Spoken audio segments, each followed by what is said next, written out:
सेबी यानी कि securities and exchange board of India ने इन्वेस्टर्स के फंड्स के प्रोटेक्शन को ध्यान में रखते हुए कुछ नए रूल्स एंड रेगुलेशंस मार्केट में पास किए हैं और इन नए रूल्स एंड रेगुलेशंस की वजह से इन्वेस्टर्स को फायदा होगा, लेकिन वहीं पर ऑपरेटर्स के लिए एक बहुत ही बुरी खबर है। अगर आप इंडिया के स्टॉक मार्केट को ऑब्जर्व करेंगे तो इंडिया के स्टॉक मार्केट में आपको ये पता चलेगा कि यहाँ पर बार बार लगातार बहुत सारे स्कैम्स होते जा रहे थे। एग्जाम्पल के तौर पर बात कर सकते हैं अरशद मेहता के स्कैम के बारे में, केतन पारेख के स्कैम के बारे में और एबीजी शिपयार्ड के स्कैम के बारे में। इन सभी स्कैम की वजह से इंडिया के रिटेल इन्वेस्टर्स के बहुत सारे पैसे का नुकसान हो जाता है। इसके अलावा मार्केट में से बहुत सारे कंपनीज के प्रमोटर्स या कंपनी के जो ऑपरेटर्स होते हैं वो कंपनी में बहुत सारे स्कैम्स करते हैं। मार्केट में से बहुत सारे कंपनीज के शेयर्स आपको देखने को मिल जाएंगे जहां पर आपको सडन ग्रोथ दिखाई दे रही होगी और वहां पर बहुत सारे लोग इन्वेस्टमेंट करते हैं और कुछ टाइम बाद उनका पैसा अटक जाता है। इंडियन स्टॉक मार्केट में से बहुत सारे केसेस फेस करने को मिलते हैं, लेकिन ऐसा भी नहीं कि स्कैम सिर्फ पहले होते थे अब स्कैम नहीं होते हैं। अगर मैं लेटेस्ट स्कैम्स की बात करूं तो मार्केट में से बहुत सारे लेटेस्ट स्कैम हैं, जैसे कि हर्षद वारसी यूट्यूबर्स का case, axis mutual fund front running case और थर्ड वन है LIC का फ्रंट रनिंग केस। ये सभी केसेस रिसेंटली हुए थे और इसकी वजह से इन्वेस्टर्स का बहुत ज्यादा नुकसान हुआ था।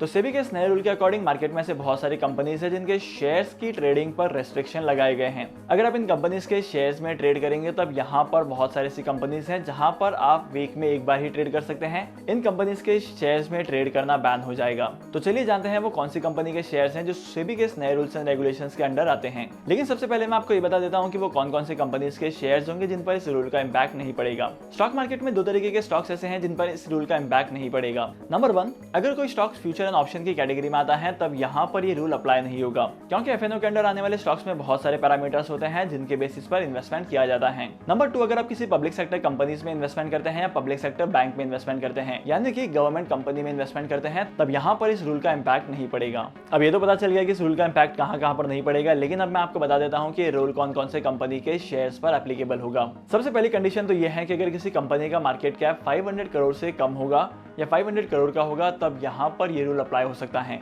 लेकिन यहाँ पर भी दो इंपॉर्टेंट कंडीशन है, दो इंपॉर्टेंट क्राइटेरिया है जिसको फुलफिल करने के बाद ही ये रूल एप्लीकेबल होगा। सबसे पहला क्राइटेरिया है हाई लो प्राइस वेरिएशन। इसके अंडर किसी भी कंपनी के शेयर्स की प्राइस 3 महीने में 75% से ऊपर जाती है, 6 महीने में 100% से ऊपर जाती है और 12 मंथ्स में 150% से ज्यादा ग्रो करती है, तब ये कंपनीज के शेयर्स पर रेस्ट्रिक्शंस लगाए जाएंगे और यहाँ पर मोस्ट प्रोबेबली आप एक बार ही ट्रेड कर पाएंगे। सेकंड क्राइटेरिया आता है close to close price variation का। बेसिकली अगर किसी भी कंपनी के शेयर्स की प्राइस पिछले 3 महीनों में 50% से ग्रो करती है, या तो किसी कंपनी के शेयर्स की प्राइस 6 महीने में 75% से ग्रो करती है, या अगर किसी कंपनी के शेयर्स की प्राइस 12 मंथ्स में 100% से ग्रो करती है, मतलब किसी भी कंपनी के शेयर्स में 100% की ग्रोथ दिखाई देती है, तब इन कंपनीज के शेयर्स को ESM लिस्ट में रखा जाएगा। लेकिन आखिर ये ESM लिस्ट है क्या? ESM लिस्ट एक ऐसी लिस्ट है जहां पर किसी भी कंपनी के मोस्ट वोलेटाइल शेयर्स जो होते हैं उनकी लिस्ट होती है। यहाँ पर कंपनीज के शेयर्स को ऑब्जर्व किया जाता है। इसके अंदर अगर किसी भी कंपनी के शेयर्स एक दिन में 5% से ज्यादा ग्रो करते हैं तब वहां पर अपर सर्किट लग जाता है और उस कंपनी के शेयर्स में ट्रेडिंग बंद हो जाती है।